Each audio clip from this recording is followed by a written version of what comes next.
China says it has worked hard to overhaul its judicial system in ways that better protect human rights, but one of the country's most widespread abuses is increasing and is a leading cause of unrest.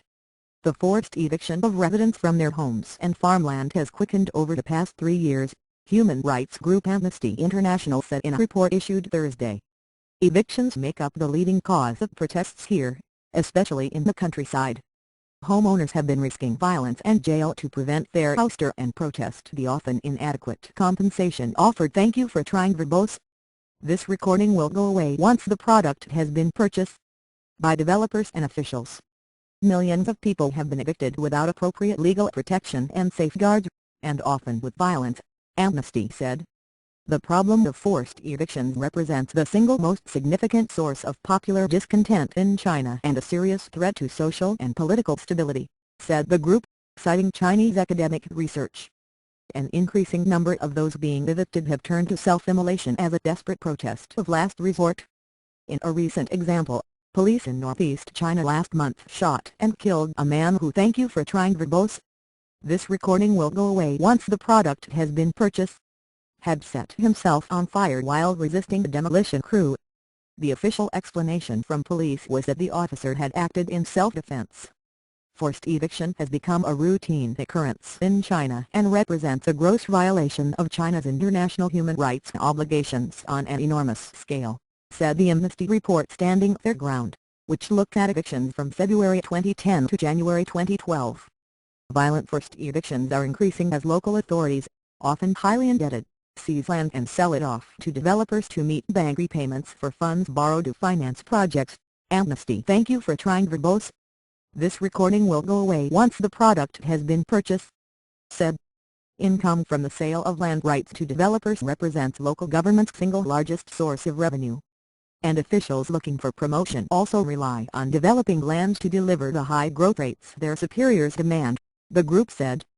Of 40 forced evictions Amnesty examined in detail, 9 culminated in the deaths of people protesting or resisting eviction, including one queen, 70, who was buried alive in March 2010 when resisting the demolition crew at her house in Wuhan City, Hubei Province. Amnesty said it found 41 cases from 2009 to 2011. Thank you for trying verbose. This recording will go away once the product has been purchased. Of people lighting themselves on fire to protest evictions, compared with fewer than 10 cases reported in the previous decade. Former homeowner Hu Cheng understands the level of desperation that provokes such extreme steps.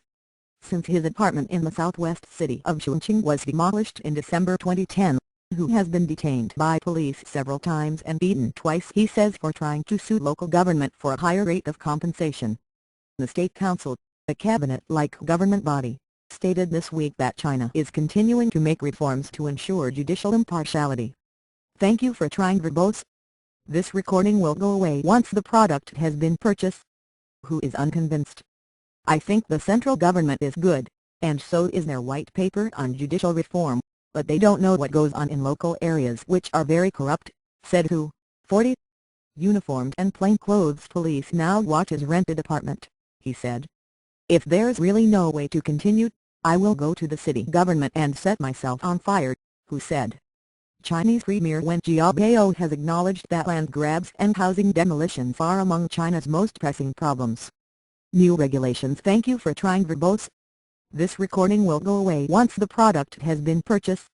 In January 2011 addressed urban evictions. But in reality, especially at the grassroots level, the prohibitions cannot be effectively carried out due to the constraints of various interests, legal expert He Bing wrote in the Global Times newspaper. Some law enforcement officers even hold that local policy is above the law, and care more about their own performance assessments than the public good. After a demolition, many Chinese are frustrated at the lack of legal recourse given that Chinese courts remain subject to Communist Party control over rulings. In Chongqing, Liu Fuxia, thank you for trying verbose. This recording will go away once the product has been purchased. 48, saw his 3-story house demolished to make way for road expansion in March 2011. It's not about the money, people need their dignity, too, he said of his fruitless legal battle. Unlike Hu Cheng, who failed even to file his case, the local Chongqing court accepted Liu's lawsuit. but in the end it found in favor of the local government. "I'm a law-abiding citizen who wants to solve problems according to the law, but I find I am always the loser," Liu said. "Now the rules and laws keep me going. Thank you for trying verbose. This recording will go away once the product has been purchased. Round a maze. But I'll never give up. I believe I can't find justice somewhere."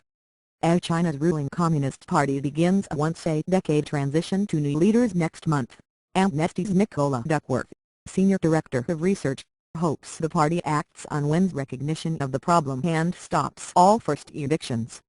"This needs judicial reform, implementation of the law, and the political will to drive it through," she said. "Beijing needs to take on the idea of growth at any cost that is causing millions of Chinese to suffer.